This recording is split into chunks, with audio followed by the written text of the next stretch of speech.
masih tetap berdiri. Kita akan membaca mega project karakter Kristus. Dan hari ini adalah mega project karakter Kristus di hari Kamis.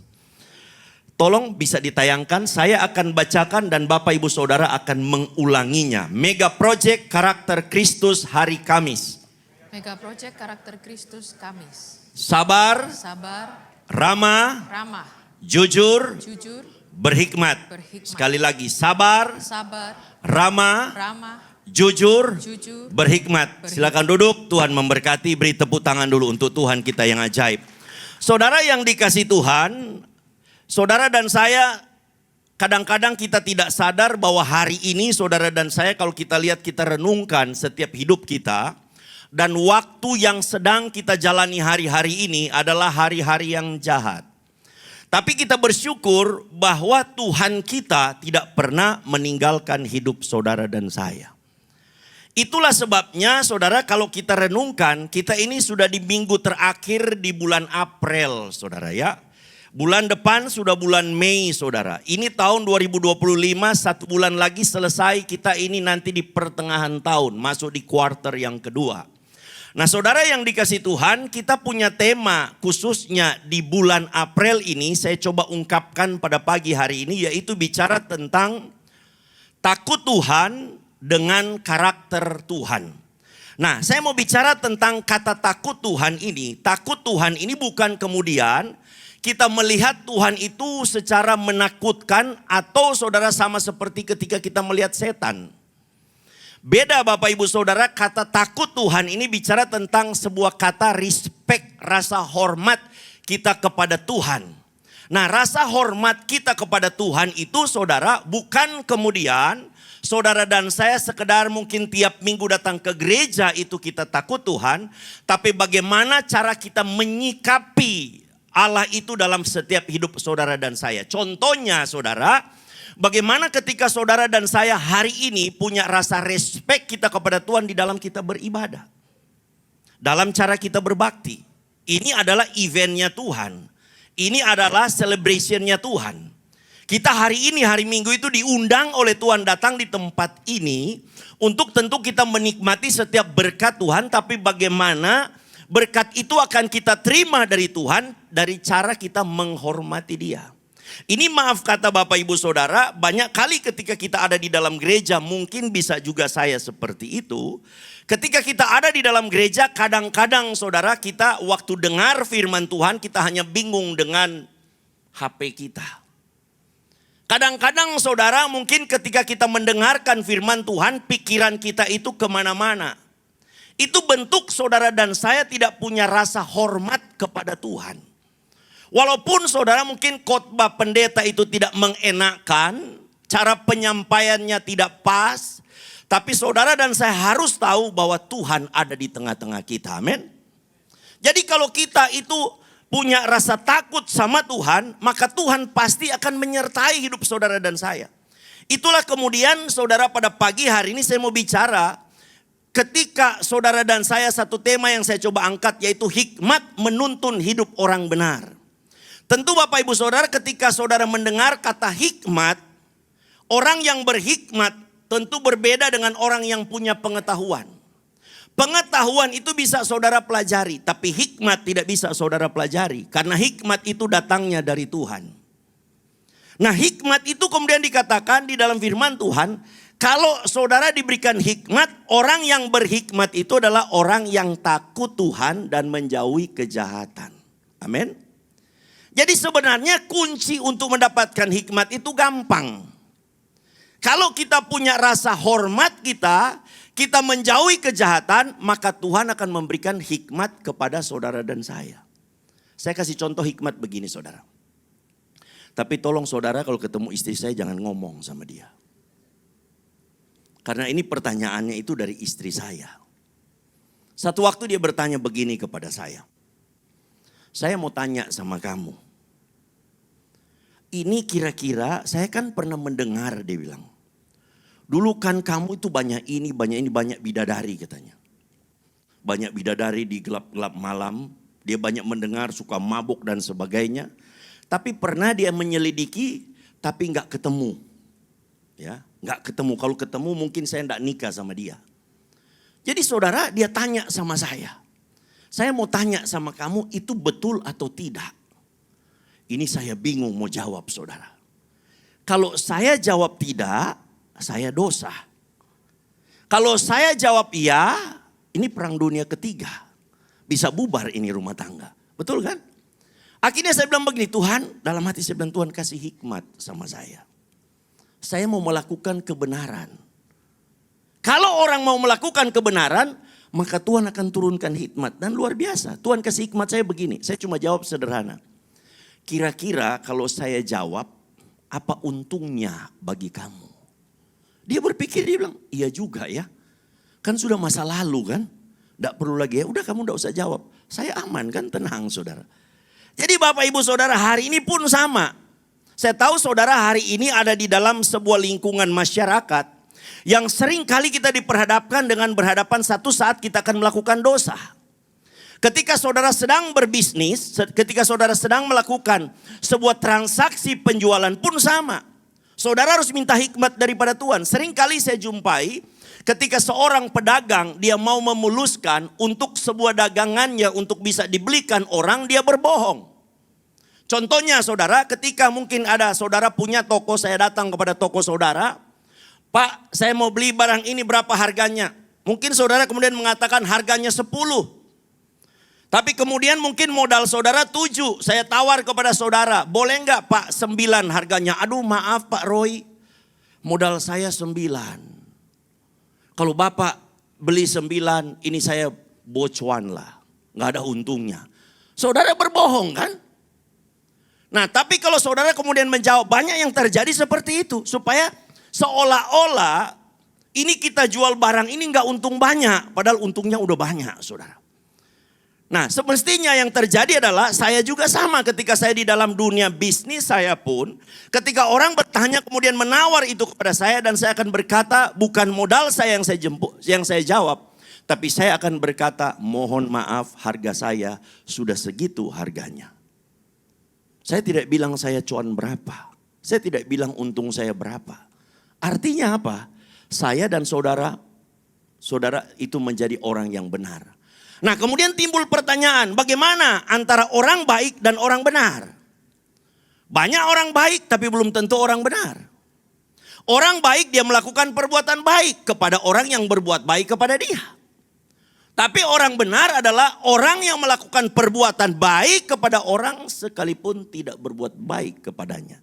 Itu bedanya. Banyak orang benar tapi kurang orang baik.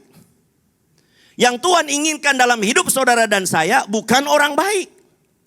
Saudara datang di gereja ini adalah orang saudara sudah baik. Tapi belum tentu saudara benar. Waktu saudara pulang dari tempat ini kemudian masalah di parkir. Disitulah kelihatan saudara orang benar atau orang baik. Orang baik tidak bisa lihat di gereja. Orang benar tidak bisa juga lihat di gereja. Tapi orang benar akan kelihatan pada waktu di luar gereja. Dan yang kemudian melihatnya itu adalah standar firman Tuhan. Kita lihat dulu Mazmur 1 ayat 1 sampai dengan ayat yang ke-6. Saya akan coba kemudian hikmat menuntun hidup orang benar. Bagaimana cara supaya saudara dan saya itu mendapatkan hikmat Tuhan. Berbahagialah orang yang tidak berjalan menurut nasihat orang fasik. Yang tidak berdiri di jalan orang berdosa. Dan yang tidak duduk dalam kumpulan pencemooh. Ayat 2. Tetapi yang kesukaannya ialah Taurat Tuhan dan yang merenungkan Taurat itu siang dan malam. Ayat 3. Ia seperti pohon yang ditanam di tepi aliran air yang menghasilkan buahnya pada musimnya. Dan yang tidak layu daunnya apa saja yang diperbuatnya berhasil. Terus. Bukan demikian orang fasik, mereka seperti sekam yang ditiupkan angin. Ayat 5. Sebab itu orang fasik tidak akan tahan dalam penghakiman. Begitu pula orang berdosa dalam perkumpulan orang benar. Ayat 6 saudara perhatikan baik-baik. Sebab Tuhan mengenal jalan orang benar. Tetapi jalan orang fasik menuju kebinasaan. Jadi Tuhan bilang, firman Tuhan berkata Tuhan itu tahu jalan orang benar. Kalau saudara dan saya hari ini orang benar, Tuhan akan bimbing hidup saudara dan saya di dalam jalan kebenarannya. Di dalam pekerjaan saudara, dalam bisnis saudara dan saya. Hari ini dunia sedang tidak baik-baik saja Bapak Ibu Saudara. Ekonomi sedang porak-poranda. Ekonomi sedang hancur-hancuran. Betul kan? Ini saya lihatkan wajah-wajah, ini omset turun semua nih. Wajah-wajah penderitaan, ya kan? Nah saudara dan saya hari ini, kita itu adalah kalau kita tahu kita orang benar, kita nggak usah takut menghadapi masalah dan persoalan ini. Artinya kita harus berjalan di dalam jalan Tuhan. Mazmur 34 ayat 20. Kita lihat lagi satu ayat firman Tuhan. Sebelum saya masuk di poin-poinnya saudara. Kemalangan orang benar banyak. Jadi Bapak Ibu Saudara jangan berkata begini. Oh kalau saya orang benar gak ada masalah, gak ada persoalan. Banyak saudara. Kalau saya cerita juga masalah saya, saudara akan nangis 7 hari 7 malam. Dia bilang kemalangan orang benar banyak, tetapi Tuhan melepaskan dia dari semuanya itu. Banyak kemudian orang tanya kepada saya begini, Pak Roy, saya ini kan sudah setia di gereja, saya aktif melayani. Tapi ini kok bolak-balik, kenapa masalah persoalan datang dalam hidup saya? Saya bilang kalau kamu tidak mau ada masalah dan persoalan, saya akan doakan kamu nyusul titik puspa ke tanah kusir sana. Artinya Bapak Ibu Saudara saya mau kasih tahu begini, setiap masalah dan persoalan yang hari ini kita hadapi, Tuhan bilang nikmati karena ada Tuhan yang menyertai hidup saudara dan saya. Nah ada 2 poin yang besar yang saya mau bawa kepada saudara dan saya. Bagaimana hikmat menuntun hidup orang benar.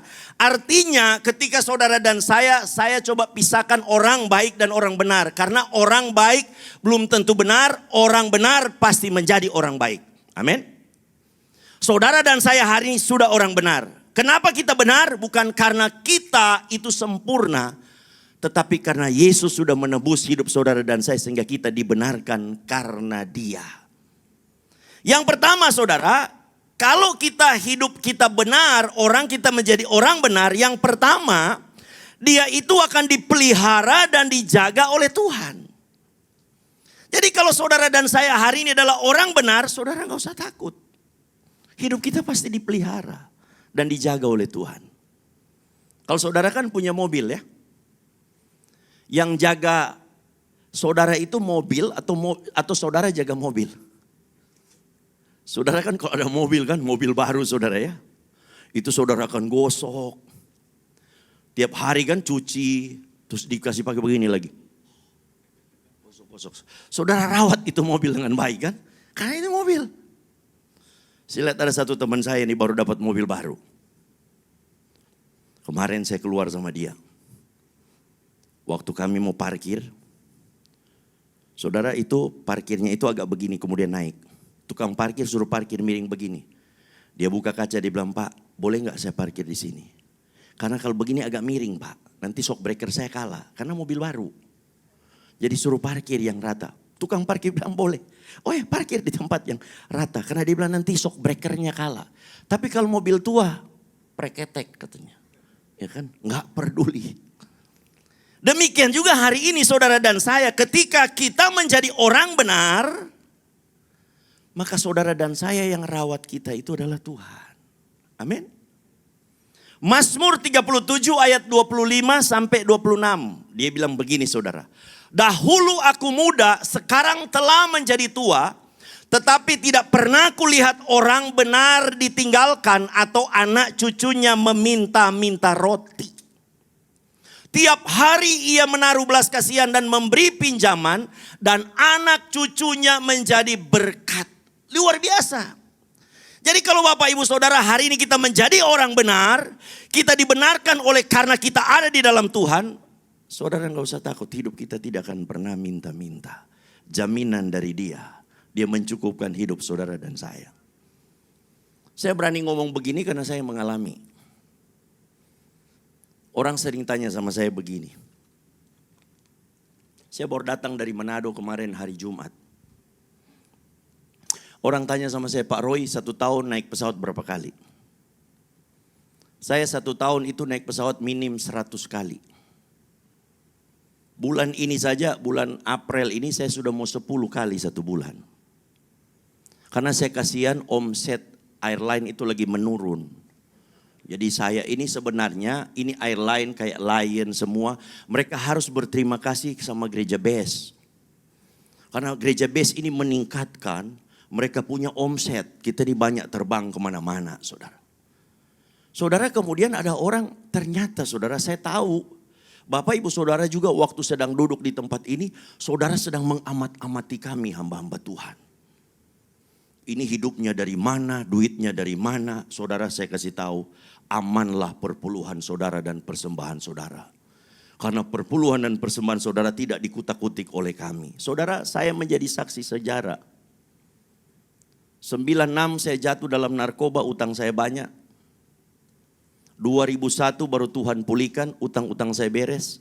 Sampai hari ini saudara, saya melayani bukan saya kemudian membanggakan, menyombongkan, tidak.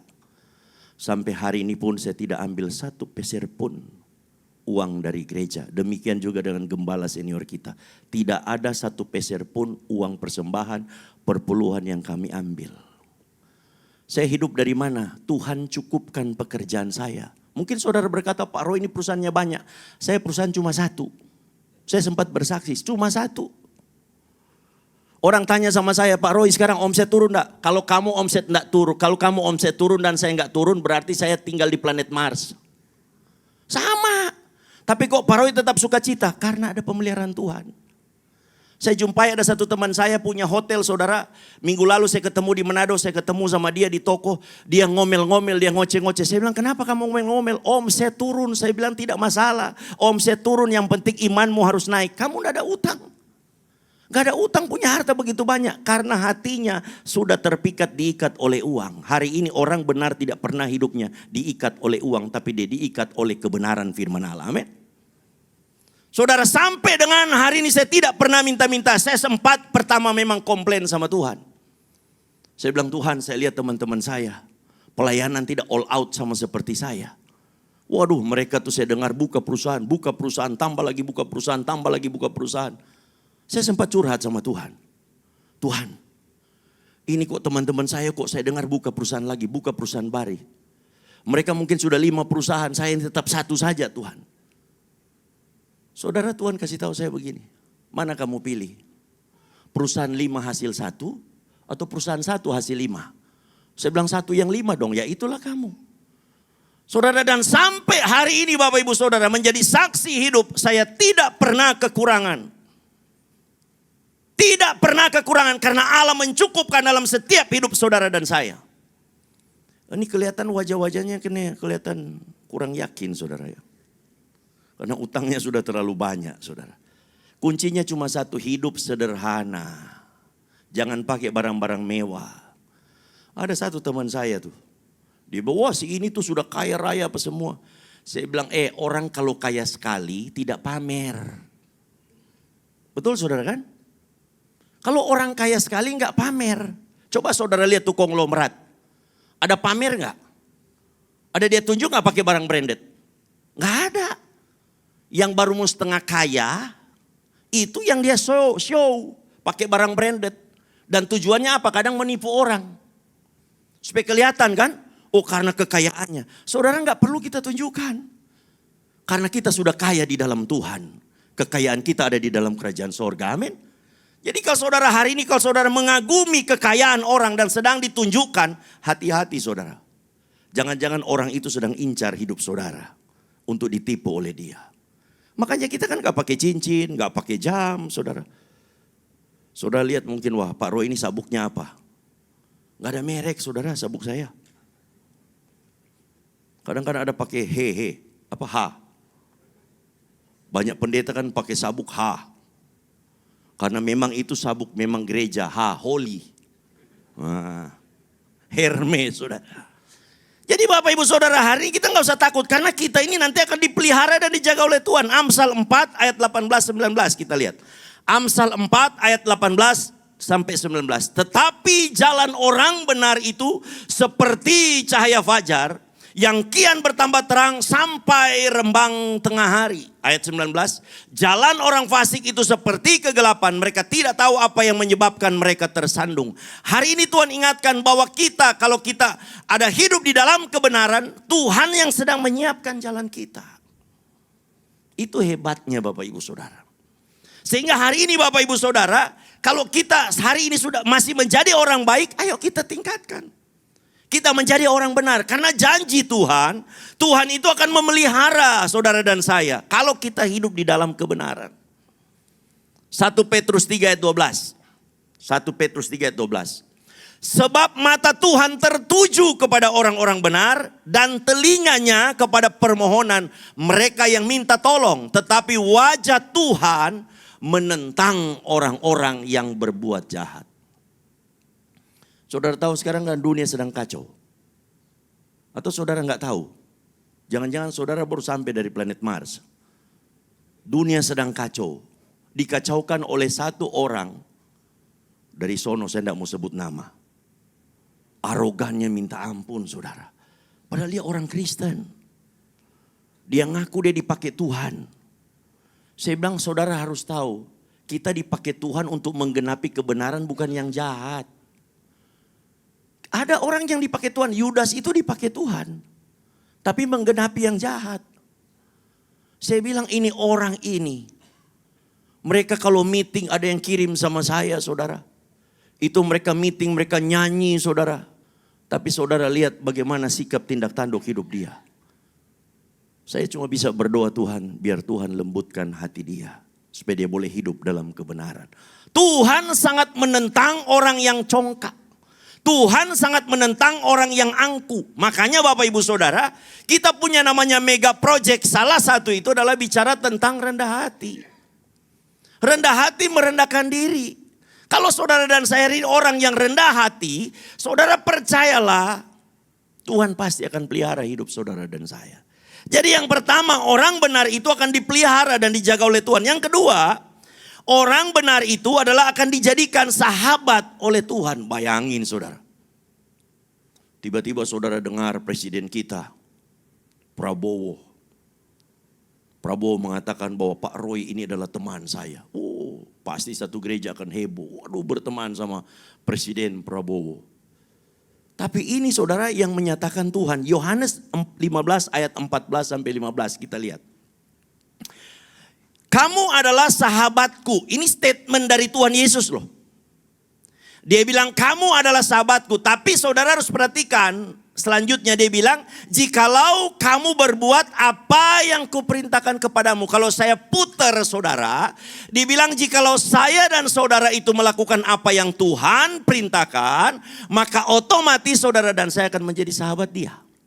Nah, apa keuntungan daripada sahabat Tuhan? Dia bilang begini saudara, aku tidak menyebut kamu lagi hamba, sebab hamba tidak tahu apa yang diperbuat oleh tuannya. Aku menyebut kamu sahabat, karena aku telah memberitahukan kepada kamu segala sesuatu yang telah kudengar dari Bapakku. Itu keuntungan kita. Jadi kalau saudara dan saya hari ini orang benar, kemudian kita diangkat oleh Tuhan menjadi sahabat, apa yang ada di depan, dia akan nyatakan kepada saudara dan saya. Saudara, kenapa hari ini banyak orang pergi ke Wamia? Kenapa hari ini banyak mencari orang pinter? Banyak orang cari dukun, karena mau cari tahu apa yang akan dia lakukan ke depan. Saya kadang-kadang lucu saudara kalau cari orang pinter, mau cari tahu ke depan, kalau saudara lihat orang pinter hidupnya itu merana. Kalau dia sukses boleh dong saudara tanya, saya bilang ini kan kebodohan. Pergi ke dukun minta kaya. Dukunnya hidup di gubuk reot. Minta kaya. Buat apa? Saudara bayangkan lihat seperti itu kan. Itu banyak yang terjadi. Tapi Tuhan bilang kita ini adalah sahabat. Kita ini adalah hopengnya dia. Kalau kita hopengnya Tuhan. Maka Tuhan akan kasih tahu apa yang akan dilakukan ke depan. Saudara satu kali begini. Saya berdoa ada satu jemaat yang di Jakarta. Dia kena cancer tahun kemarin. Jemaat ini saudara dia dulu bukan orang Kristen. Dia dari saudara agama leluhur kemudian terima Yesus. Tiba-tiba dia kena cancer. Waktu dia kasih tahu dia telepon saya, Koroy saya kena cancer. Tolong Koroy doakan. Oke saya berdoa. Kalau saudara ikuti biasa doa-doa pagi itu ada namanya suka disebut. Saudara saya berdoa, doa sungguh-sungguh saudara. Saya doa Tuhan. Tuhan tolong. Saudara saya kasih tahu. Satu malam saya mimpi. Saudara mimpi kan tidak semua dari Tuhan juga. Karena saya lihat wajah saudara waktu sebut kata mimpi, saudara langsung berpikir ini best, ini mimpi terus. Kalau mau cari mimpi berarti tidur terus. Salah satu cara Tuhan bicara itu lewat mimpi. Salah satu. Bukan satu-satunya. Tapi paling banyak Tuhan bicara itu lewat firman Tuhan. Itu utama. Kalau mimpi itu cuma additional, tambahan saja. Saya mimpi saudara. Saya mimpi di dalam mimpi. Saya ketemu dengan dia. Kemudian ketika saya berjumpa dengan dia. Saya itu bisa ngomong begini. Tuhan kasih tahu kamu itu sudah sembuh. Waktu saya ngomong begitu, dia kemudian tarik sama saya, dia bilang, Koroi, tolong kasih tahu sama orang tua saya. Saya akhirnya ditarik menuju ke orang tuanya, ada satu pasang suami istri. Saudara tahu waktu saya bilang sama dia, Om, Tante, ini, anakmu sudah sembuh. Saya bangun. Saya cerita sama Pak Fengki bilang, kasih tahu dia. Saya telepon sama dia. Saya bilang, saya Tuhan kasih tahu tadi malam. Saya mimpi kamu sudah sembuh. Dan saya cerita mimpinya. Terus dia tanya sama saya. Koroi, itu yang sepasang orang tua itu modelnya seperti apa? Saya bilang, saya lihat gak terlalu tua. Dia bilang, karena papa saya sudah gak ada, sudah mati. Cuma ada mama saya. Saya bilang, mungkin mertuamu atau siapa? Iya, ada mertua saya. Saya bilang, nanti kasih ketemu sama saya. Saudara tahu. Sekitar berapa bulan yang lalu saya ketemu dan saya bilang sama ini orang yang saya lihat persis ini dua orang ini. Saudara tahu karena hari ini dia disembuhkan. Orang tuanya terima Yesus sebagai Tuhan dan Juru Selamat. Tepuk tangan dulu untuk Tuhan. Jadi hari ini Bapak Ibu Saudara ketika Anda sedang akan melakukan sesuatu pekerjaan ke depan. Tuhan sudah berkata kita adalah sahabat dia. Dan dia akan nyatakan sesuatu ke depan dalam hidup saudara dan saya. Sehingga hari ini saudara dan saya ketika apa yang akan kita lakukan ke depan. Saudara duduk diam tanya sama dia. Tanya sama Tuhan apa yang akan kita lakukan ke depan. Kita punya yang namanya Papa Yesus. Papa Yesus akan menyatakan apa yang saudara dan saya akan kerjakan. Jangan semua saudara lihat orang bekerja, orang bisnis kelihatannya hebat, saudara mulai ikut-ikutan. Ini kan sekarang banyak terjadi begitu. Dia kelihatan berhasil ikut saudara. Saya kasih tahu hari ini Bapak Ibu Saudara. Hidupmu jangan serakah kalau lihat orang diberkati, tapi tanya Tuhan apa yang Anda akan kerjakan hari ini. Amin. Satu ayat lagi saudara yang terakhir. Mazmur 25 ayat 12 sampai 14. Siapakah orang yang takut akan Tuhan? Kepadanya Tuhan menunjukkan jalan yang harus dipilihnya. Orang itu sendiri akan menetap dalam kebahagiaan. Dan anak cucunya akan mewarisi bumi. Tuhan bergaul karib dengan orang yang takut akan dia. Dan perjanjiannya diberitahukannya kepada mereka. Luar biasa enggak? Siapakah saudara dan saya hari ini? Sehingga Tuhan akan menyatakan rencana dia ke depan. Kalau hari ini Bapak Ibu Saudara engkau sedang dalam pergumulan, percayalah. Tanya Tuhan, kenapa hari ini aku pergumulan seperti ini? Tuhan kita adalah Tuhan yang hidup. Dia akan menyatakan sesuatu ke depan dalam setiap hidup saudara dan saya. Tuhan akan lakukan bagian Tuhan. Saudara dan saya akan lakukan bagian saudara dan saya. Apa yang menjadi bagian saudara dan saya hari ini? Hiduplah benar di dalam Tuhan. Maka dia pasti akan mencukupkan seluruh hidupmu hari ini. Amin. Mari kita bangkit berdiri.